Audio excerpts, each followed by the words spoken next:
નમસ્કાર વિદ્યાર્થી મિત્રો, હવે આપણે વનસ્પતિ છે એને પોષક તત્વોની જરૂરિયાત હોય એની આપણે ચર્ચા કરતા હતા. તો આ પોષક તત્વો જે છે વનસ્પતિ હવા, પાણી અને જમીનમાંથી મેળવે છે. હવે વનસ્પતિ છે એને જરૂરી પોષક તત્વો એનું પ્રમાણ જાળવી રાખવા માટે આપણે પોષક તત્વો છે એ જમીનની અંદર એની ભરપાઈ કરવી પડે. તો આ જે પોષક તત્વો છે જેની અંદર વનસ્પતિને જરૂરી હોય એવા પોષક તત્વોનો સમાવેશ થઈ જાય, જે ખાતર સ્વરૂપે આપણે વનસ્પતિને આપતા હોઈએ. તો હવે આપણે ખાતર વિશે શીખવાનું છે. ખાતર છે બાળકો કોને કહેવાય? તો ખાતર એટલે વનસ્પતિને જરૂરી હોય એવા પોષક દ્રવ્યો, એને શું કહેવાય? ખાતર કહેવાય. હવે ખાતરના અહીંયા તમને માહિતી આપેલી છે. એની અંદર બાળકો આપણે પહેલાં સેન્દ્રિય ખાતર, બરાબર, એની વાત કરશું અને ત્યાર પછી આપણે એ ખાતર છે એના ફાયદા ગેરફાયદાનું વર્ણન કરશું અને કૃત્રિમ ખાતર, બરાબર, જેની આપણે પાઠની અંદર ચર્ચા કરશું. હવે ખાતર છે એ વ્યવસાયિક સ્વરૂપમાં તૈયાર કરેલ વનસ્પતિના જ પોષક દ્રવ્યો છે.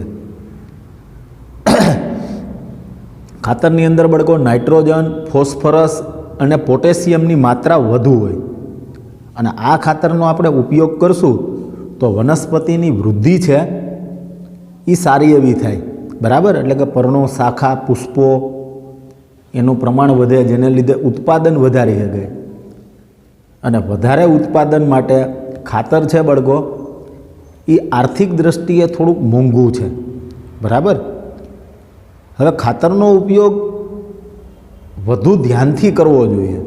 જો એનો સદુપયોગ યોગ્ય માત્રામાં, યોગ્ય સમયે જો કરીએ તો આપણે આર્થિક બચત પણ થઈ શકે અને વનસ્પતિ છે એનું ઉત્પાદન પણ વધી શકે. પણ જો અવિચારિક આપણે એનો ઉપયોગ કરીએ તો પરિસ્થિતિ એવી થાય કે વધુ પડતો આપણે ખાતરનો ઉપયોગ કર્યો અને કે પાકને પાણી આપ્યું, બરાબર, તો પાણી સાથે વયું જાય. વનસ્પતિ છે એ પૂરતા પ્રમાણમાં શોષણ કરી શકે, બરાબર, એટલું જ ખાતરનો આપણે વપરાશ કરવો જોઈએ. વધુ પડતું જો પાણી એ નદીમાં વહી જાય તો જલ પ્રદૂષણ થવાની પણ શક્યતાઓ છે, બરાબર. ખાતર છે બાળકો તમને બધાને ખબર છે કે એ વનસ્પતિ છે એના માટે જરૂરી છે અને જમીન છે એને ફળદ્રુપતા જાળવી રાખે. પણ વધુ પડતું ખાતર છે બાળકો એ જમીનની ફળદ્રુપતામાં ઘટાડો કરે. કારણ કે કાર્બનિક પદાર્થો છે, બરાબર, એનું પ્રમાણ વધી જાય તો સૂક્ષ્મજીવો, ભૂમિગત જમીનની અંદર જે રહેતા હોય, જે વનસ્પતિ માટે ઉપયોગી હોય, બરાબર, આવા સજીવો છે એના જીવનચક્ર છે એ પૂર્ણ ન કરી શકે. તો ખાતરના ઉપયોગ દ્વારા આપણે વધારે ઉત્પાદન ઓછા સમયમાં પ્રાપ્ત કરવું હોય તો આવી બધી કાળજી લેવી જોઈએ, બરાબર. કે ભાઈ જમીનની, અને બીજું મહત્ત્વની વાત એ કે ખાતર છે બાળકો એના લાભ અને ગેરલાભ બે વિશે આપણી પાસે ઊંડી સમજ હોવી જોઈએ. હવે આપણે પહેલાં તમારી ટેક્સ્ટબુકમાં સેન્દ્રિય ખાતર વિશેની માહિતી આપેલી છે, આપણે એની ચર્ચા કરીએ, બરાબર. તો સેન્દ્રિય ખાતર એટલે કે જેની અંદર કાર્બનિક પદાર્થો છે એની માત્રા વધુ હોય, બરાબર, એને આપણે સેન્દ્રિય ખાતર તરીકે ઓળખીએ છીએ.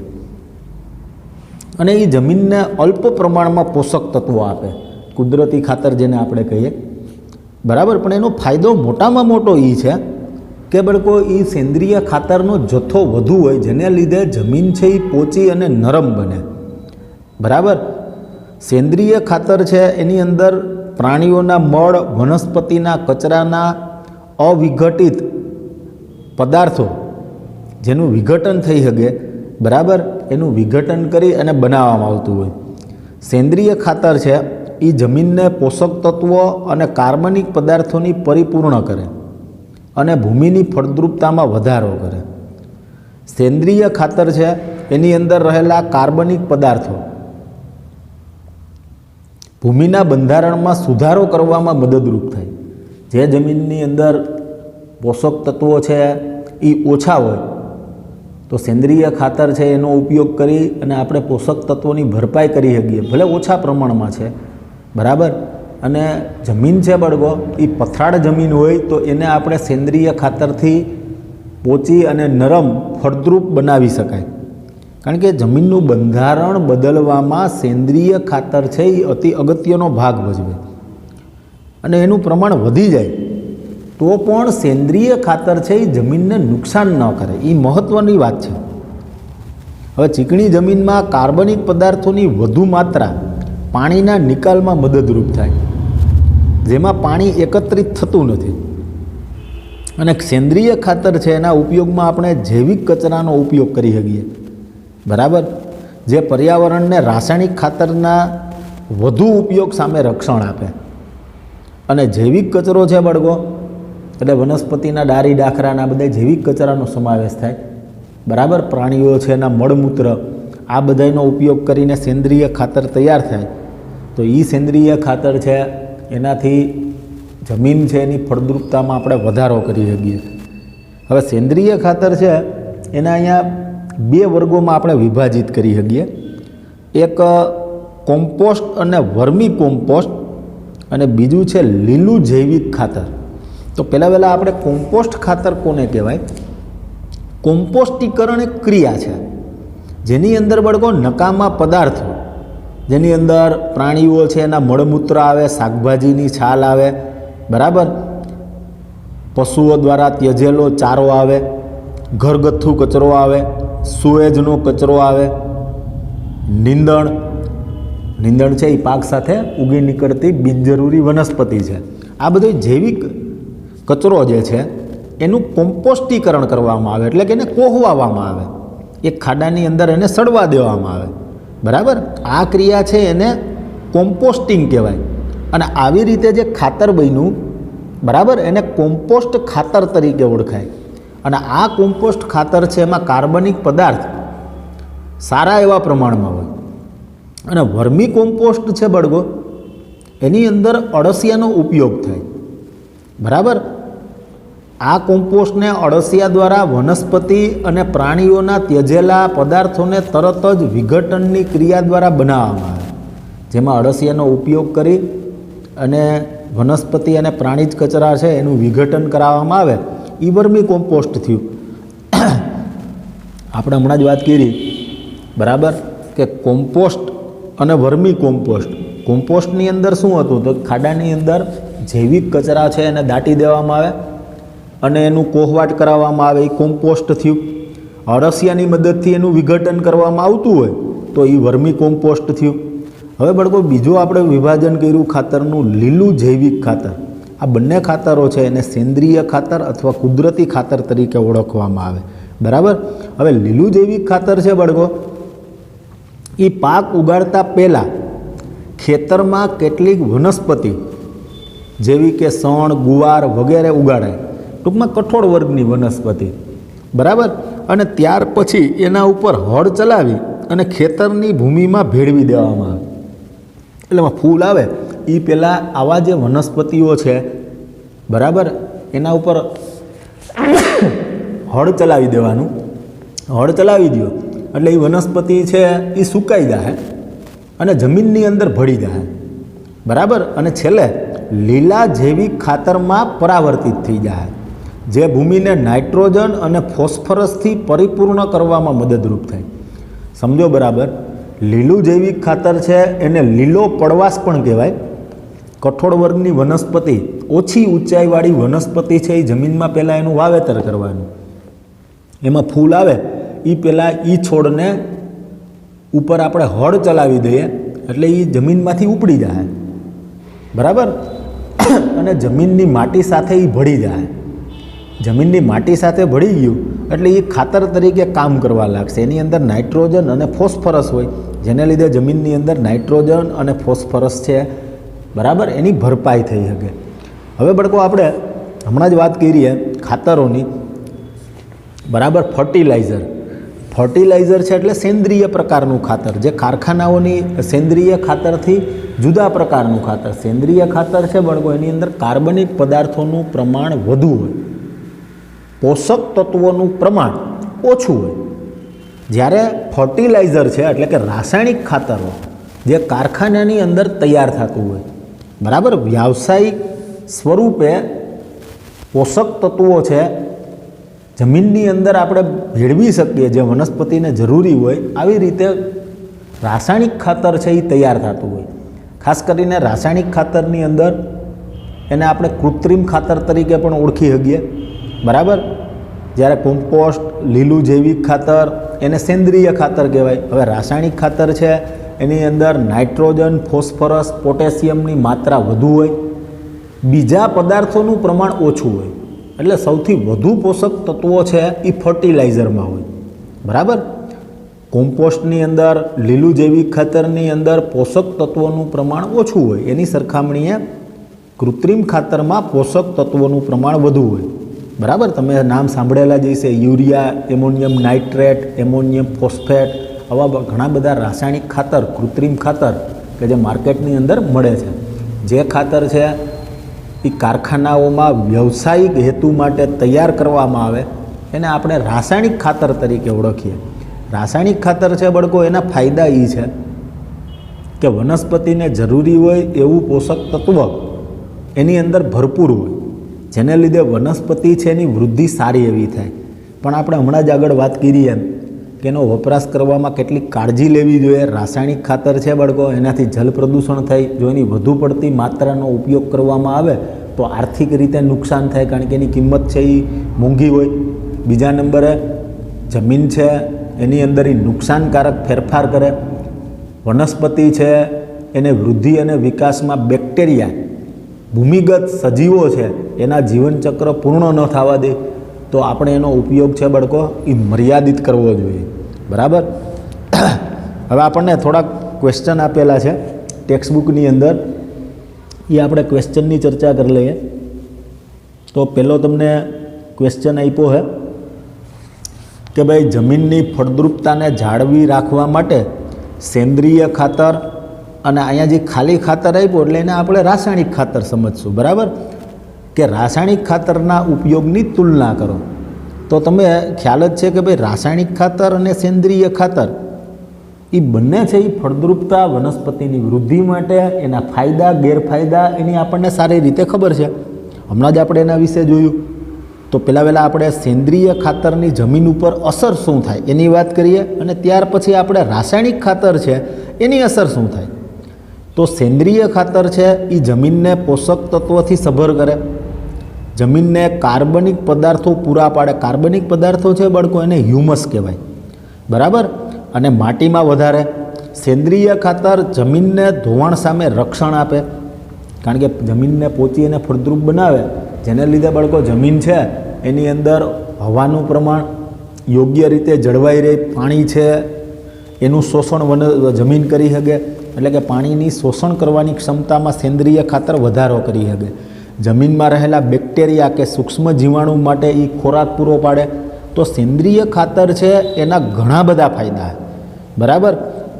હવે એની સામે આપણે રાસાયણિક ખાતરની તુલના કરીએ તો રાસાયણિક ખાતર છે એના સતત ઉપયોગથી જમીન છે એ પાવડર જેવી સૂકી બની જાય અને જમીનના ધોવાણનો દર વધે, બરાબર.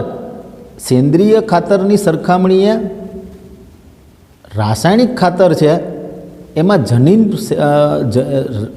રાસાયણિક ખાતર છે બાળકો એના જનીનના સેન્દ્રિય પદાર્થો ઘટે.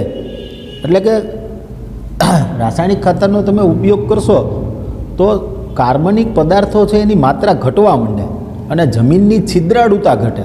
તેથી વનસ્પતિના મૂળતંત્રને પૂરતા પ્રમાણમાં ઓક્સિજન ન મળે અને જમીન છે એનો ગુણધર્મ બદલાઈ જાય, બરાબર, એસિડિક કે બેઝિક બની જાય.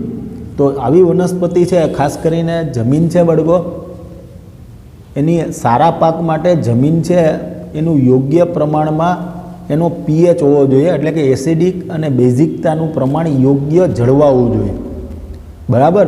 જો એ પ્રમાણ છે 5.5 એની માત્રા છે ટૂંકમાં પીએચની, એનાથી 6.6 એની વચ્ચે જમીનની અંદર એસિડિક અને બેઝિક માધ્યમ હોવું જોઈએ. મતલબ કે જમીન છે એ વધુ એસિડિક ન થવી જોઈએ અને વધુ બેઝિક ન થવી જોઈએ. બરાબર. એટલે કે એમાં બેઝનું પ્રમાણ વધવું ન જોઈએ કે એસિડનું પ્રમાણ ન વધવું જોઈએ, તો જ વનસ્પતિ છે એની યોગ્ય રીતે વૃદ્ધિ થાય. બરાબર. તો રાસાયણિક ખાતર છે એનો ઉપયોગ કરવાથી જમીન છે એ વધુ એસિડિક કે બેઝિક થઈ શકે. એટલે આપણે વધુ પડતો કયા ખાતરનો ઉપયોગ કરવો જોઈએ? તો આપણે વધુ પડતો કોમ્પોસ્ટ અથવા તો લીલું જૈવિક ખાતર, જેને આપણે સેન્દ્રિય ખાતર તરીકે ઓળખીએ, એનો જ વપરાશ વધુ કરવો જોઈએ. બરાબર. એની સામે બળકો આપણે ફાયદાની વાત વિચારીએ તો સેન્દ્રિય ખાતર કોઈ પણ રીતે જમીનને નુકસાન નથી કરતું. બરાબર. જ્યારે વનસ્પતિને વધુ માત્રામાં પોષક તત્વોની જરૂરિયાત હોય ત્યારે જ આપણે રાસાયણિક ખાતર છે એ વાપરવું જોઈએ, અને એનો જે ઉપયોગ છે બરાબર એ વૈચારિક અને વૈજ્ઞાનિક ઢબે કરવો જોઈએ. ચાલો હવે આપણે એના પછીનો સરસ મજાના મુદ્દાની ચર્ચા કરીએ. અહીંયા તમને કાર્બનિક ખેતી વિશે સમજાવેલું છે. બરાબર. કાર્બનિક ખેતી છે એ ખેતી કરવાની એક પદ્ધતિ છે જેમાં રાસાયણિક ખાતર, જંતુનાશક, નીંદણનાશક વગેરેનો ખૂબ જ ઓછો અથવા તો બિલકુલ ઉપયોગ થતો નથી. હવે બળકો જંતુનાશકો છે, રાસાયણિક ખાતર છે, એ જમીનને નુકસાન કરે એટલું જ નથી. હવે આ જંતુનાશકો છે જે બરાબર એટલે એક પ્રકારની સૂક્ષ્મજીવોને મારવા માટેની દવા, બરાબર, પેસ્ટિસાઇડ. હવે એ બળકો નીંદણનાશકને એનો આપણે ઉપયોગ કરીએ તો એ વનસ્પતિના મૂળ દ્વારા એ પણ શોષા. આપણે એનો ખોરાક તરીકે ઉપયોગ કરશું તો એ જંતુનાશક દવાઓ છે એ આપણા શરીરમાં પણ આવશે અને આપણા શરીરનું રોગ પ્રતિકારક તંત્ર છે ને નબળું કરી નાખે. બરાબર. તો અહીંયા એકદમ સચોટ અને યોગ્ય પદ્ધતિ વિશેની માહિતી છે કાર્બનિક ખેતી. બરાબર. આ કાર્બનિક ખેતીની અંદર જંતુનાશક દવાઓ છે, રાસાયણિક ખાતર છે, નીંદણનાશક છે, એનો ખૂબ જ ઓછો અથવા નહિવત ઉપયોગ થાય.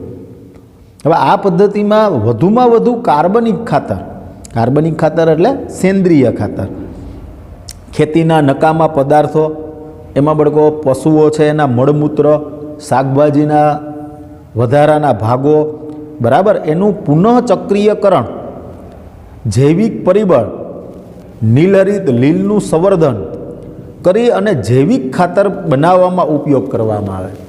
હવે બળકો જૈવિક ખાતર છે એ આજના સમયની જરૂરિયાત છે. બરાબર. જૈવિક ખાતર છે એની અંદર સૂક્ષ્મ જીવો છે, જીવંત ટૂંકમાં સજીવો છે, એનો ઉપયોગ કરી અને જમીનને ફળદ્રુપ બનાવવામાં આવે. માની લો કે લીમડાના પર્ણો અને હળદરનો વિશેષ રૂપે જૈવ કીટનાશકોના સ્વરૂપમાં ખાદ્ય સંગ્રહમાં ઉપયોગ થાય. તમારા મમ્મીએ કઠોળ કે ભર્યા હોય તો લીમડાના પાન નાખી દે, હળદર નાખી દે, તો એનાથી શું થાય? બરાબર કે એની અંદર સૂક્ષ્મજીવો નહીં પડે અને એને સડતું રોકી શકાય. તો આવી જ રીતે બળકો કાર્બનિક ખેતીની અંદર આવા પદાર્થોનો ઉપયોગ કરવામાં આવે. કુશળ પાક ઉત્પાદન પદ્ધતિ માટે મિશ્રિત ખેતી કે આંતરપાક પદ્ધતિ અને પાક ચક્રણ અથવા પાકની ફેરબદલી કરે, જેને લીધે બળકો પાકની ફેરબદલી કરીએ, મિશ્ર પાક પદ્ધતિ, આંતરપાક પદ્ધતિનો આપણે ઉપયોગ કરીએ તો કીટક, જંતુ અને નીંદણનું નિયંત્રણ થઈ શકે. બરાબર. અને જૈવિક ખાતરની મદદથી આપણને જમીન છે એને જરૂરી એવા પોષક તત્વોનું પ્રમાણ પણ મળે. અળસિયા દાખલા તરીકે જમીનની અંદર એનું પ્રમાણ વધારવામાં આવે. વર્મી ટેકનોલોજી દ્વારા બનાવેલું ખાતર. બરાબર. તો આ ખાતર છે એ વનસ્પતિને જરૂરી પોષક તત્વોએ આપશે અને જમીન છે એનું ફળદ્રુપતા પણ જાળવી રાખશે. તો ખાતરના મુખ્ય 3 પ્રકારોની અહીંયા તમને માહિતી મળેલી છે. એક કુદરતી ખાતર, જેને આપણે સેન્દ્રિય ખાતર કહીએ, એના પ્રકારો. ત્યાર પછી બળકો બીજું આપણે શીખ્યા રાસાયણિક ખાતર, અને ત્રીજું છે જૈવિક ખાતર. જૈવિક ખાતરની અંદર સૂક્ષ્મજીવોનો સમાવેશ થાય. માની લો કે ખેતરની અંદર ઉંદરનું પ્રમાણ વધુ હોય. ઉંદર છે બળગો, એ પાક છે એને અનેક રીતે નુકસાન પહોંચાડે. સંગ્રહ કરેલો પાક હોય એને પણ એ નુકસાન પહોંચાડે. તો એને બગાડવા માટે તમે વિચારો કે આપણે બિલાડીનો ઉપયોગ કરીએ, બરાબર, તો શું થાય કે ઉંદરનું પ્રમાણ ઘટાડશે. માની લો કે આપણે દવાનો ઉપયોગ કરીએ, બરાબર, તો આ દવા છે એ જમીનની અંદર ભળશે. પાણી દ્વારા આ બધે જંતુનાશકો છે એ વનસ્પતિના મૂળ દ્વારા શોષાય અને ખોરાક તરીકે આપણે આવા શાકભાજી કે ફળોનો ઉપયોગ કે અનાજનો ઉપયોગ કરશું તો આપણું રોગપ્રતિકારક તંત્ર પણ નબળું થાય. સારું, ચાલો હવે આપણે એના પછી જોઈએ અતિ અગત્યનો મુદ્દા ઉપર જઈએ, સિંચાઈ.